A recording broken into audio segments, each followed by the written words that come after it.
Hello, good evening, and welcome to Sanctuary's Guardian Part 2, Lufenia, against the two Sanctuary Keepers.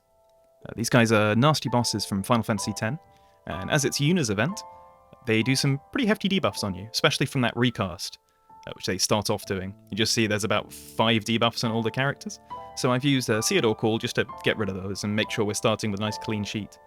Just to go through what those debuffs are, so you have a measure of how nasty they can be. You've got Enhancement down, which prevents your buffs from sticking by quite a large amount.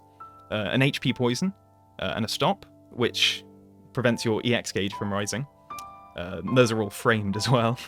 As well as a blind and an HP attack disable, which means you can't actually use characters like Penelo, or Mog, or even Ceodore in the party to use their abilities to cleanse those debuffs, because they have HP attacks tacked on.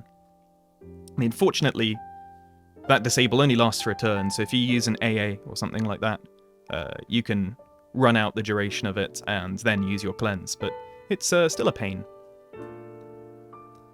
Now these guys do pretty nasty debuffs on all their attacks. You know, they do defense down, poisons, saps, and you kind of don't want them to get too many turns and do too many nasty debuffs on you. Plus, if they get too many turns, they'll build their recast and get those really dangerous debuffs that nobody wants to deal with. Not to mention when the orb comes, the condition of it is actually to have no debuffs on or to cleanse a debuff. But every 10 or so of your own turns, they'll put 2 debuffs on you to try and dissuade from no boss turning it. As you just see there, the enfeebling. That's what would do it. But you can see that it's missed both times. And the reason for that is I've brought framed buffs. Quite a lot of them, in fact. I've maxed out my buff slots with framed buffs, which means there's no space for the enemies to put them on here. Which is exactly why I've gone with this particular party. Now, Seifer and Sabin are a very good core for zero boss turning, because they both have quite prodigious delaying in their kit. And usually I'd pair them with Ashe, because her turn manipulation takes some of the pressure off Sabin in particular, who does run out of his Razor Gales, even if he has about 10 of them. But I've brought Rosa here because she provides a framed buff to the whole party and starts with 3 framed... Well, she doesn't start with 3, she starts with 2. In fact, she starts with 1, you use her LD for another, but you have to get her EX to charge for the 3rd. But she gets there in time, so it's not a problem. And then you can use Hope's Call to add 2 more framed buffs to the rest of your party, rounding things out quite neatly and nicely. It just so happens that Seifer and Sabin themselves bring 3 framed buffs, which is honestly quite lovely. So as a result, I'm going to go for no boss turning it as well as I can. I've put a lot of my debuffs on at the start, and yeah, it looks like we're ticking down quite nicely. Fortunately, Hope's Call gives you his Shell and Protect buffs for quite a long time. I think it's 8 turns on the first call and 9 on the LDCA, which is great.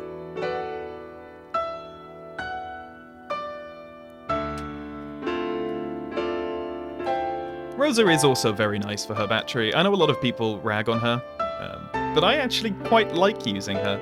It's nice after doing a hit to just suddenly have a bunch of bravery back. And Sabin certainly appreciates it a lot.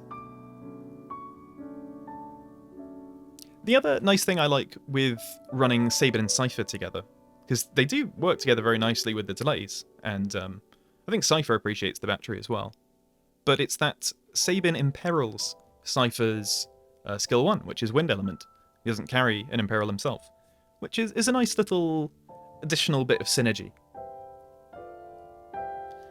I don't think I've said what the 2 debuffs Enfeebling does, Enfeebling puts on you actually do, because it's quite important that I say that. It's the reason that I wanted to no boss turn it and not get those debuffs, because they are truly horrible.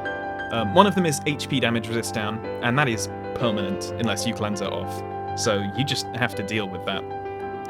If you don't have another cleanser on your team, which this team doesn't, it doesn't have one aside from that Ceodore call, you're stuck with that and the orb is going to tick down. And the other one is even worse.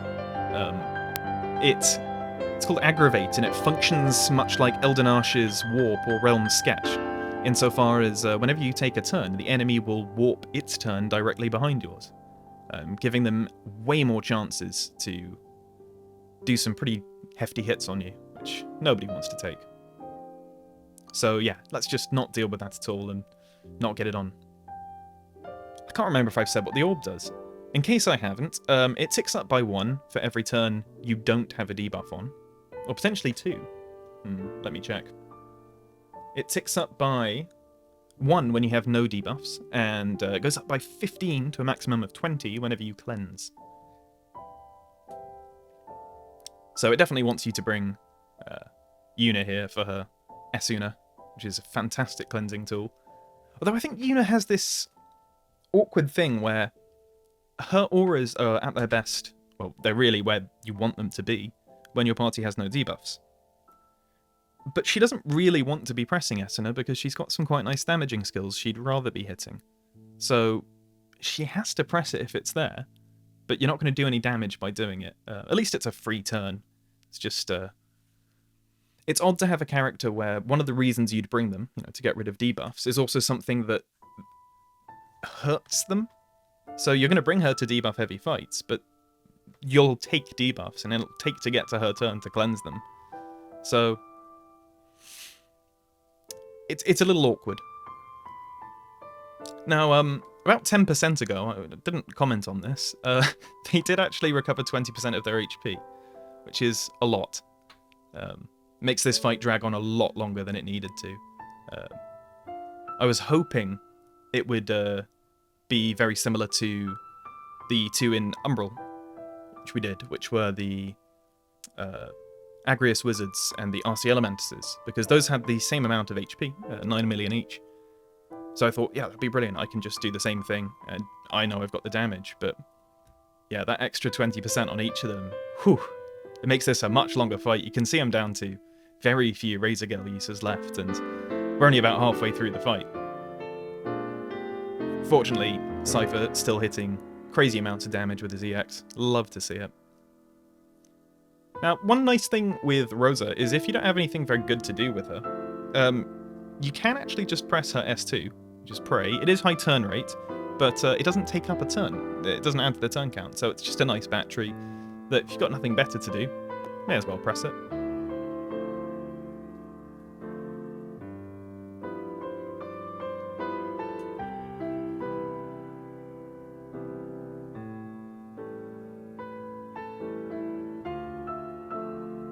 Getting worryingly close to them getting a turn here.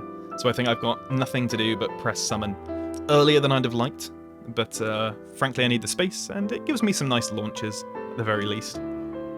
So this is a nice battering launch. Ooh, juicy hits. And then I summarily forget to do the same with Sabin, I believe. Oh, well, no, I've got the free skill from Tiger Break, so I need to spend that on Razor Gale.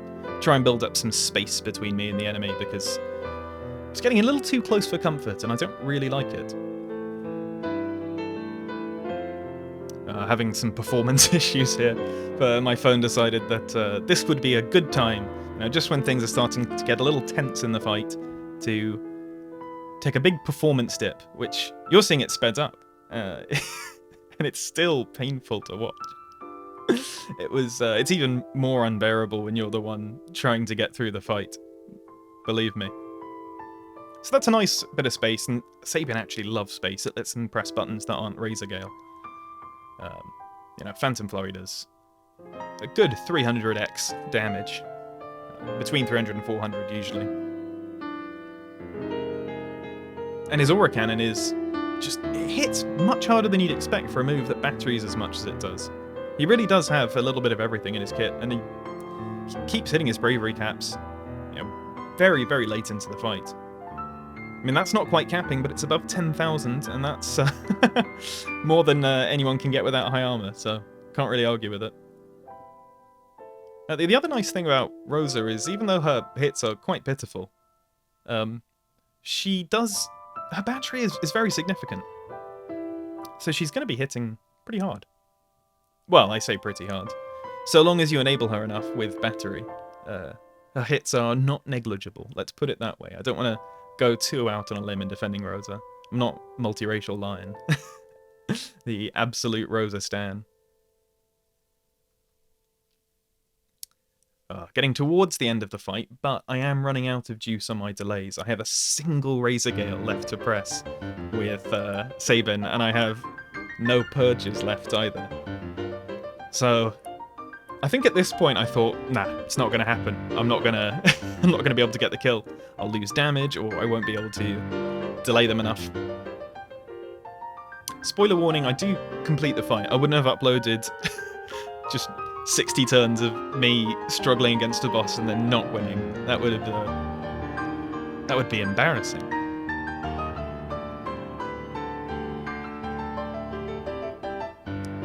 But it looks like after this No Mercy, well, after Rosa's next turn, gonna have to let them get a turn, and there's not much I can do about that.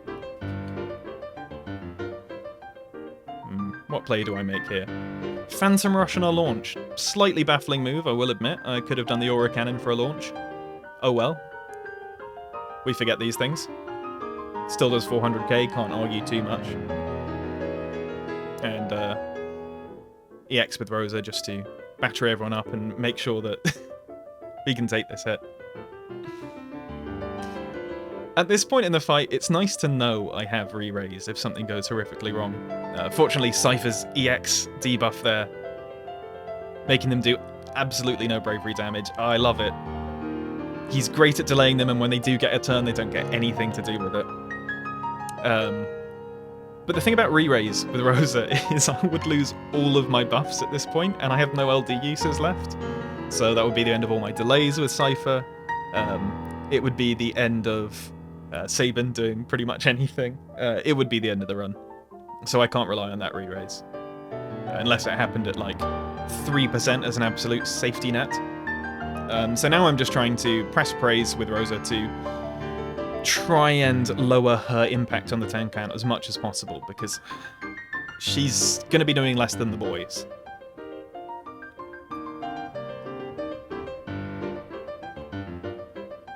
This definitely feels like a fight that is extremely tailor-made for its synergy. We've been seeing a lot of that recently, but this one is very hard to approach without Yuna, I think. I did actually find out, thanks to John Belmont, that you can get an extra framed buff if you use Leviathan. Of course you can. Which really broadens team building opportunities quite a lot with this. You don't need 6 frame buffs, you only need 5. Which I didn't think of at the time, but maybe if I do another run, I'll take that into account. I think I'd like to do a run where they do get turns, though, and I have a cleanser. Maybe something with Leon. I was thinking maybe actually Mog Setzer Gao. That might be fun. Let Gao do some damage off Setzer. That'd be interesting. But despite them having taken a couple of turns? Despite them having taken a couple of turns, my goodness, it's hard to speak today. It looks like we've reached the end of the fight. I think I can kill B before it gets its recast off, so yeah, there he pops. Thank you very much for coming to the video and watching. I'll catch you on the next event, which will be Agrius's one against Shinryu, and that's our Taster of Lufenia Plus. So, have a lovely day, and see you soon.